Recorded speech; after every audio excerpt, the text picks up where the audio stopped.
guys. So today we're going to talk about the issue of giving high potencies or high dilutions to patients and whether it is a good idea or not. And there's a huge debate about this. If you're not involved in homeopathic circles, then you might need to know that there's a huge debate on this.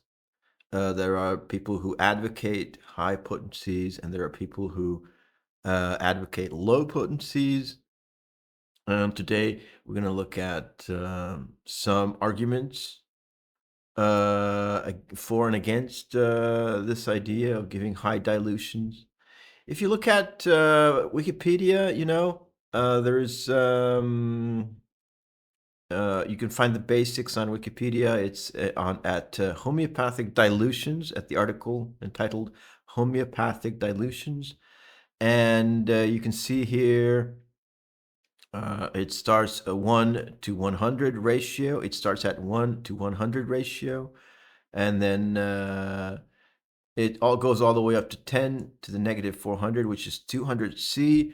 But even that is considered a medium potency, and so the real high potencies are, of course, 1,000 C, 10,000 C, and 50 and 100,000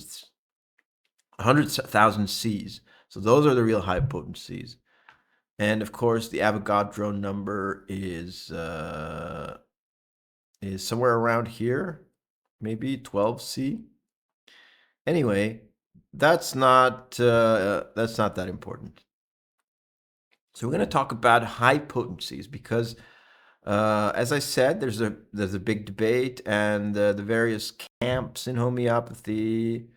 So basically, I have to fess up, and I have to tell you, I am a high potency prescriber, and the opposing side is always saying that we belong to a cult, and it's not justified to give high potencies in homeopathy, and we just belong to a cult, and we're brainwashed, and whatever. So here's an article by Peter Morel, a very authoritative person, and he talks about high potencies as well. And we can see that Hahnemann also was experimenting with high potencies, right? And that some of his contemporaries, like Boninghausen, Korsakov, Yannikin, were actively using and did prefer high potencies. And so just right off the bat, in this first paragraph here, you can't accuse us of being in a cult when the big masters all preferred high, not all of them, okay, but a significant portion of them preferred high potencies. Not just Kent. So high potencies are not a cult of Kent. Okay, people keep saying this, especially progressive, eclectic homeopaths. Those who do nonsense homeopathy. They keep saying this is a cult, but we have several key masters preferring high potencies. Not just Kent. We have Boninghausen, Korsakov, a very, very prominent name in the history of homeopathy. Yannikin, so that's like four. Okay, we have four of the big names already doing this. And so this is not a fringe cultish thing. Okay, that's those are the facts. Okay. And also Morel goes on to talk about Hahnemann's preference. And Hahnemann was experimenting with all kinds of potencies, okay? He talks about the people who give high potencies, and he says they're kind of overzealous. Okay, so Hahnemann experimented with, Hahnemann preferred 30C, okay? And he experimented with all of the other potencies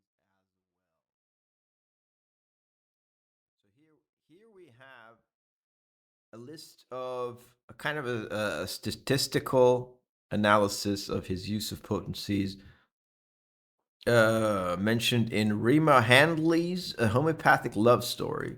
Another snapshot of his use of potency in the 1835-43 period as follows. So here we have M, all right, he was using M's, Hahnemann was using M's, and also he was using LM's. So he was using everything, okay? So what does that mean? We don't have a concrete answer for Hahnemann's, we don't have concrete insight into Hahnemann's thought process. But my personal opinion is that Hahnemann was experimenting with all kinds of things. Okay, he was experimenting with LMs, which is another potency scale, and that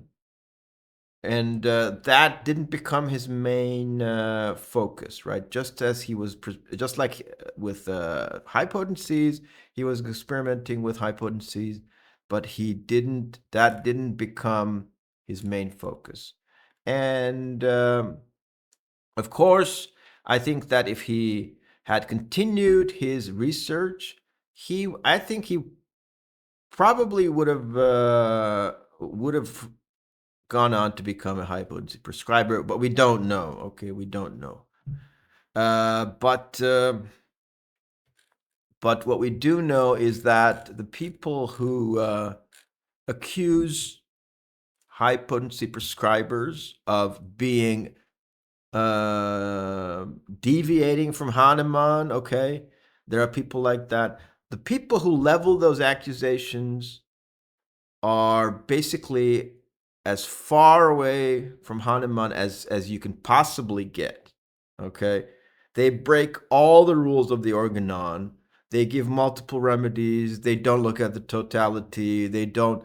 They just break all of the rules laid down by Hahnemann, and then they come in and accuse classical homeopaths, like people who follow Kent, as I said, for more or even more of the great masters, Kent, Boninghausen, and they accuse us of being in a cult just for preferring the higher potencies. Okay, so that is completely insane. And if you're one of these insane homeopaths, just come on my channel and let's have a debate.